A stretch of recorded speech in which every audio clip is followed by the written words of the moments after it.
नमस्तेभ्यः ॐ नमस्तेभ्यः।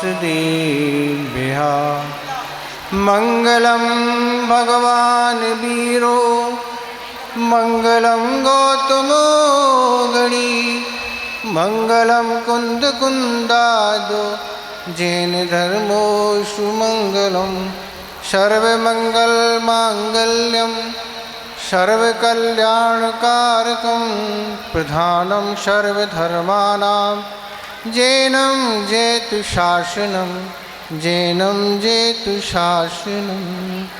देवादिदेव खजाराट श्री आदिनाथ भगवान की, परम पूज्य आचार्य गुरुदेव श्री विद्यासागर महाराज की, मुनि श्री विमल सागर महाराज की, 3 कम 9 करोड़ महाराजों की, पंचल कांगक महामहोत्सव की। बोलिए परम पूज्य मुनि श्री अनंत सागर जी महाराज की। माता जी, बहन जी, चाची जी, तुम लोग नहीं मानोगे क्या?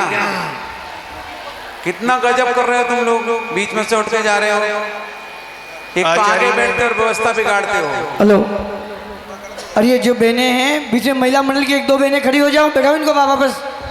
समझ में नहीं आ रहा है क्या? वो लाल साड़ी वाली बहन बैठ जाओ वहीं पर। आचार्य ने अपन सब पर कितनी कृपा की है, जो प्रतिष्ठा ग्रंथ और प्राण ग्रंथों में ऐसे मंगल महामहोत्सवों का वर्णन किया है। ऐसे मंगल कार्यक्रम, मंगल शब्द 2 शब्दों से बना है। मंग का अर्थ होता है पुण्य को लाने वाला, और गल का अर्थ होता है पाप को गलाने वाला। तो ऐसे कार्यक्रम का, महामहोत्सव का अवसर घाटोल वालों को मिला है, पर शायद हमें ऐसा समझ में आ रहा है कि पुण्य की सुगंधी से घाटोल वाले अपने को भरना नहीं चाह रहे। उन्हें तो वही सब अच्छा लग रहा है। बार बार सुनने में यही आ रहा है कि भोजनशाला में काफ़ी भीड़ है, और भी अन्य जगह काफ़ी भीड़ है।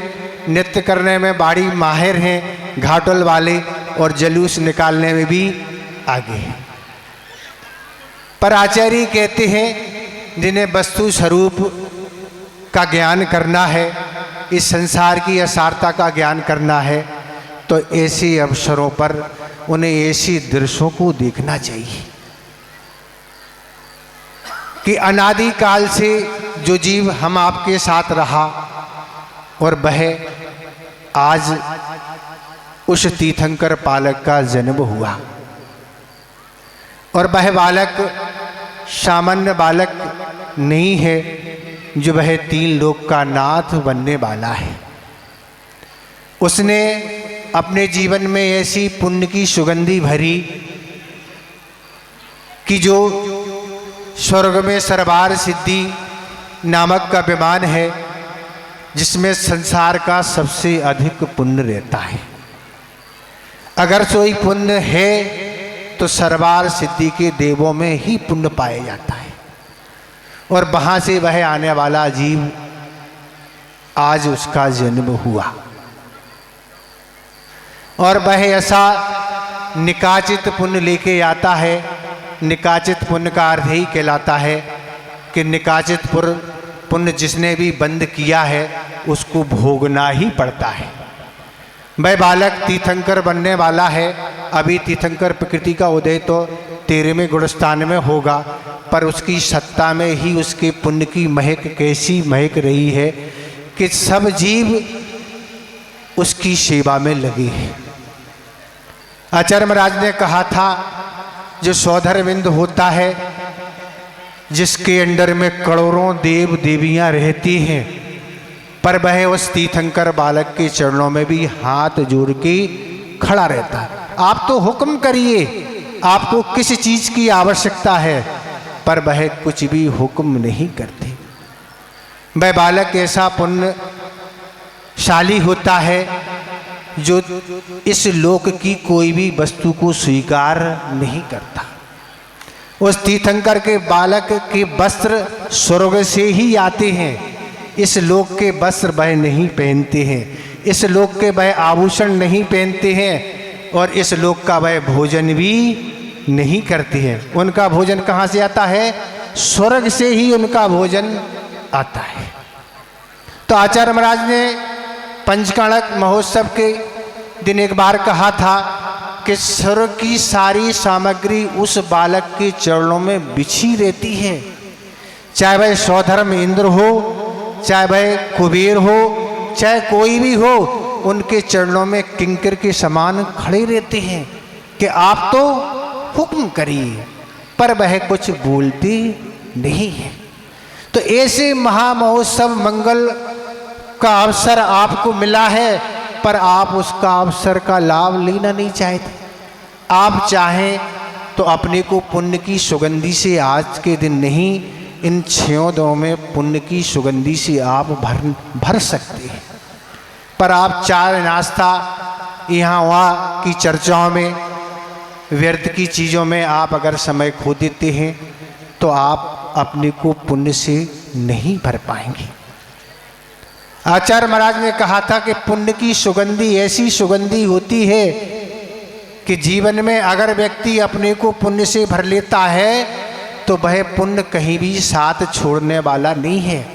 वह पुण्यशाली जीव जहाँ भी जाता है वह पुण्य हमेशा उसके साथ रहता है।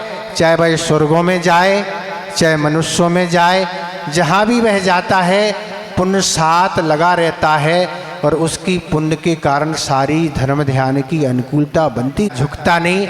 जिसके अंडर में करोड़ों देव हैं, वह जिसको भी आज्ञा देता है उसको स्वीकार करना होगी। अभी आप दृश्य देखेंगे कि वह एक देव को आज्ञा देता है तुम्हें हाथी बनना, तुरंत वह देव हाथी बन जाता है। उसकी आज्ञा है, वो जिससे जो कहेगा उसको करना ही पड़ेगा। पर वह भी उस बालक के आगे झुक रहा है। वह सामान्य बालक नहीं है, वह तीर्थंकर प्रकृति उसकी सत्ता में है। वह 13वें गुणस्थान में जब उदय में आती है तब वह क्या तहलका मचाती है, तो उसका वर्णन तो आपको दिखने आगे के कार्यक्रम में मिलेगा। उमा स्वामी महाराज ने तत्वार सूत्र की रचना की, उसकी टीका आचार्य पूजपाद महाराज ने सरवार सिद्धि के रूप में लिखी है। उसमें 6ठे अध्याय में जब आचार्य पूजपाद महाराज वर्णन करते हैं कि नाम कर्म की ये प्रकृतियाँ हैं, तब शिष्य एक शंका करता है कि नाम कर्म की प्रकृतियाँ आपने गिना दी, पर इसके अलावा भी कोई नाम कर्म की प्रकृतियाँ है? तब आचार्य महाराज उत्तर देते हैं, हाँ, एक और नाम कर्म की प्रकृतियाँ है, जो अनुपम अचिंत भोग से संपन्न, वैभव से संपन्न वैत्तिकी कौन सी प्रकृति है? तीर्थंकर प्रकृति, जो तीनों लोकों में तहलका मचाने वाली है, जिसके आगे कोई बलशाली नहीं है, जिसके आगे कोई पुण्यशाली नहीं है। तो तीर्थंकर ऐसी निकाचित पुण्य के धारी होते हैं, जो चाहें कि हमें हमारा समोषण नहीं लगे, रत्नों की वर्षा ना हो, 12 सभाएं ना लगे, उसमें अनेक लोग विराजमान ना हो, अष्टप्रातिहार ना हो, तो वह चाहें, पर उनके नहीं चाहने से वह सब कुछ होगा ही, क्योंकि वह निकाचित प्रकृति है। तो इसलिए वह निकाचित प्रकृति को लेके वह बालक आया है, जिसमें 3 लोक के जीव उसके चरणों में आके लाभ ले रहे हैं। देवों में भी यही तहलका मच रहा है। जो वह सौधर्मिंद होता है, जिसका आसन कभी कंपायमान नहीं होता है, पर उसका बालक का जैसे ही जन्म होता है, उस सौधर्म इंद्र का क्या हो जाता है? आसन कंपान होने। क्या हो गया? मेरे आसन को कौन कंपायमान कर रहा? तब अवधि ज्ञान से जानता है कि उस बालक का जन्म हो चुका। जो बालक क्या है? 3 लोक का नाथ बनने वाला है, और जिसके चरणों में अनेकों जीव कल्याण को प्राप्त करेंगे, सम्यक दर्शन धारण करेंगे, अणुवृत्तों को धारण करेंगे, महावृत्तों को धारण करेंगे। ऐसे वह अपने सब कुछ कल्याण में वह कारण बनेगा। तो ऐसे वह तीर्थंकर प्रकृति वह ऐसी उदय में जब आती है कि अपना जीवन अलग प्रकार का दिखाती है। तो इसलिए हम आप लोगों से यही कहना चाहते हैं, इस समय काटने के दिन नहीं है कि महाराज 3 दिन कट चुके हैं और 3 दिन और कटने वाले हैं। यहाँ समय को नहीं, कर्मों को काटना है और अपने को पुण्य से भरना है। इन सब चीज़ों में आप बाहरी चीज़ों में उलझ जाएंगे तो इस कार्यक्रम के महत्व को आप नहीं समझते। चाहे तो यह कार्यक्रम बहुत छोटे रूप में भी हो सकता है, एक दिन में भी हो सकता है। हमें अभी भी वह याद है प्रसंग 2009 का, जब आचार्य महाराज अमरकंटक से बिहार करके शहडोल में आए और आपके जो प्रतिष्ठारी यहाँ हैं वही प्रतिष्ठारी शहडोल में थे। शाम का समय था। आचार्य महाराज जैसे ही बुढ़ार से बिहार करके शहडोल आए और यह जो भी कमेटी के लोग के साथ यह पहुँचे। शाम का समय था। आचार्य महाराज से निवेदन किया, आचार्य महाराज शहडोल वाले पंचकाणक करना चाहते। आचार्य महाराज कहते मैं समय नहीं दे पाऊंगा क्योंकि पंचकाणक में एग्जेशन बहुत होता। आचार्य महाराज कहते नहीं, हम नहीं देंगे समय, हमारे पास समय नहीं है। पर इन्होंने क्या कहा, आचार्य महाराज समाज कह रही है कि पंचकाणक तो आपके सानिध्य में ही होगा, आपके पास समय नहीं है तो हम एक हाल में सारी प्रतिमाएं रख देते हैं, आप उनको सूर्य मंत्र दे दो और हमारा पंचकाणक हो जाएगा। ये आचार्य महाराज के शब्द थे। फिर आचार्य महाराज ने कुछ नहीं कहा। आचार्य महाराज बुढ़ार से बिहार करके हुए शहडोल आ गए सुबह और फिर उसके बाद आचार्य महाराज संग सहित आहार को उठे और आहार करने के बाद जैसे ही आचार्य महाराज आए हम लोग ईरा भक्ति के लिए पहुँचे और आचार्य महाराज हम लोगों से कहने लगे क्यों, अच्छा है ना, अच्छा लग रहा है यहाँ ना, लोग पंचकाणक के लिए निवेदन कर रहे हैं, क्या करें, हमने आशीर्वाद दे दिया है। और वह पंचकाणक कैसा पंचकाणक था, सिर्फ 35 घर थे। कितने घर थे? सिर्फ 35 घर जैन समाज के थे। और आचार्य महाराज ने यही कहा था कि वही डायरेक्टर और वही एक्टर, वही चौका में दान करने वाले हैं, उन्हीं को पात्र बनना है और वही कमेटी है। और वह कार्यक्रम बहुत अच्छे से संपन्न हुआ और उन्होंने लोगों ने अपने को पुण्य की सुगंधी से भर लिया। आप लोग गिनाते रहते हैं बागड़ में सबसे बड़ी समाज है, कहाँ? घाटोल में। तो आप गिनाते रहते हैं पर पुण्य से संचय आप कर रहे हैं कि नहीं? महत्व तो ये है, आचार्य महाराज ने यही कहा था, पुण्यशाली वह नहीं है जिनके पुण्य का उदय है, पुण्यशाली वह है जो पुण्य के उदय में पुण्य के कार्यों में लगे हुए हैं। पुण्य के उदय से कुछ होने वाला नहीं है, वह तो आप भोग के दुर्गति के पात्र बन जाएंगे, पर जो आपने पूर्व में पुण्य किया है उसके फलस्वरूप आपको सब कुछ मिला है। अगर पुण्य के कार्य में आप लगे हुए हैं तो आप पुण्यशाली हैं और आगामी जीवन को भाग्यशाली हैं, आगामी जीवन को सुंदर बना रहे हैं, अन्यथा यूं ही जीवन चला जाएगा। तो इस तरह से अपने जीवन को आपको अवसर मिले हैं तो ऐसे अवसर को खोना नहीं चाहिए। व्यापार आपका बंद है और घर की रसोईशाला भी बंद है, सब बंद है और आपको सारे साधन हैं। अब मात्र आपको संयमित होकर देखना है और जिससे कुछ सीखना है। एक कोई काल्पनिक घटनाएं नहीं है कि उपन्यास की कोई घटना हो, कोई सीरियल हो, ये फुल फिल्म हो, कोई नहीं। ये आचार्य ने जो वर्णन पुराण ग्रंथों में किया है कि एक ये अनादि काल से जो जीव इस संसार में चारों गतियों के दुख को भोग रहा था, वह सब क्या किया उसने, इस ऐसे पुण्य का संचय करके, ऐसी तीर्थंकर की प्रकृति का बंद करके वह सिद्धालय में जाके विराजमान हो गया। आप भी चाहें तो आप भी सिद्धालय में पहुंच सकते हैं। ज़्यादा कुछ सीखना नहीं है, बस आचार्य महाराज यही कहते थे कि बस नकल करना सीखना है। क्या करना है? आप नकल करना सीख गए तो आप पास हो जाएंगे। नकल करने वाले को गाइड भी दे दी जाती है, कॉपी भी ले लो, पेन भी ले लो, जो चाहिए आपको, जितना समय चाहिए, 3 घंटे नहीं, आपको 30 घंटे नहीं, 30 वर्ष भी चाहिए तो आप ले लो। बस आपको सिर्फ नकल करना है, बस लिखा हुआ आपको कॉपी पर उतारना है। नकल करने का अर्थ क्या है? जैसा आदिनाथ भगवान करते चले जा रहे हैं वैसे ही आपको उनकी नकल करना है तो आप भी उनके समान बन जाएंगे। ज़्यादा कुछ सीखना नहीं है। संसार के कार्यों में आप खूब नकल कर रहे हैं ना, कितनी नकल कर रहे हैं। मोबाइल में एक से एक कार्यक्रम की नकल करते चले जा रहे हैं, पर संसार से छुटकारा प्राप्त करने के लिए आप कोई भी नकल नहीं कर रहे हैं। बस पूरी नकल संसार बढ़ाने को लिए करते चले जा रहे हैं और निरंतर यह संसार बढ़ता चला जा रहा है। कब यह संसार समाप्त होगा, कब यह आत्म तत्व प्राप्त होगा, तो ऐसी चीज़ों की नकल करना है तब कुछ बात होगी। नहीं तो संसारियों क्या हो रहा है, बढ़ता चला जा रहा है।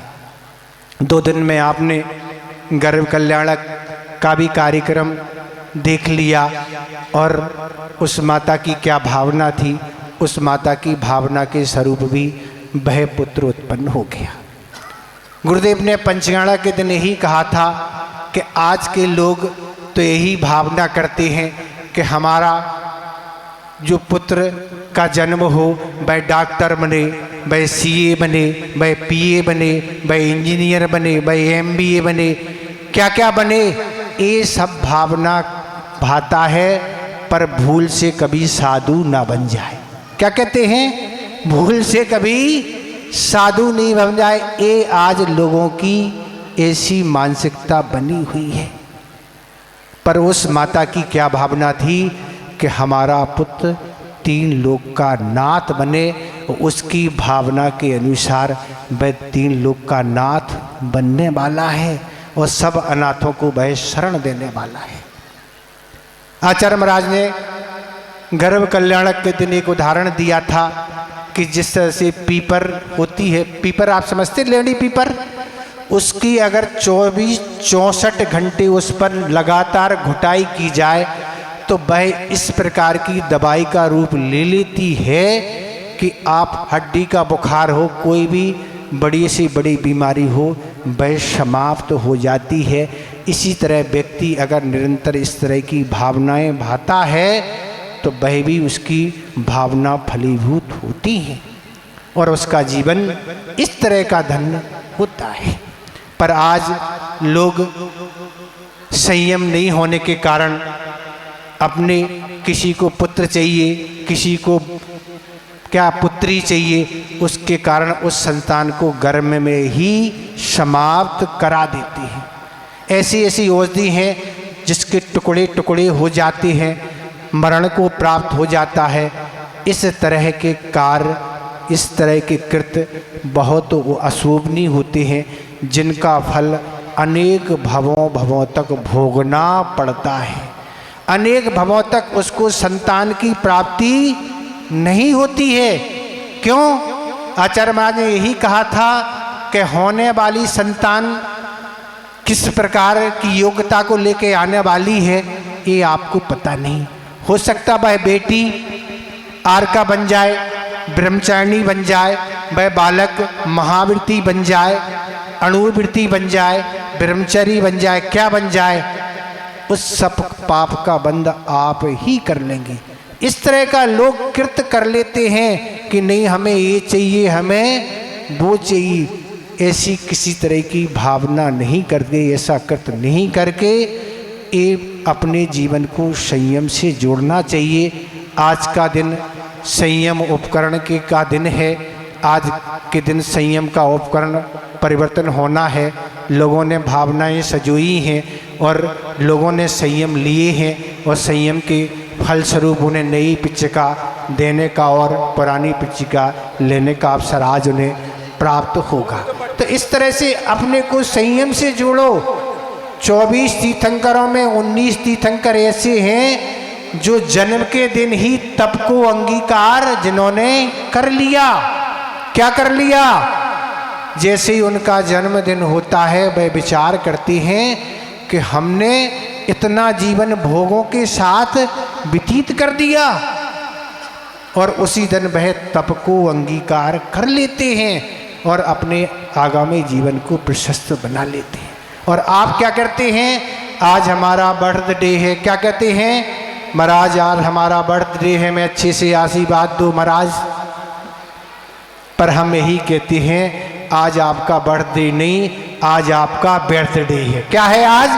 आज आपका बर्थडे है। आप 20, 25, 30 साल जितने साल हो गए आपने बिना धर्म के गमा दिए, व्यर्थ में गमा दिए। आप कह रहे हमारा आज बर्थडे है। भैया उन तीर्थंकरों को याद करो जिन्होंने अपने जीवन को क्या कर लिया? उस संयम से जोड़ लिया। इस तरह से अपने जीवन को विचार करो कि हमारी इतनी आयु समाप्त हो गई, और वैसे ही प्रतिदिन आयु समाप्त हो रही है। आविची मरण के माध्यम से प्रत्येक दिन उस आयु कर्म के निश्चित निकल रहे हैं और हम खुशी मना रहे हैं।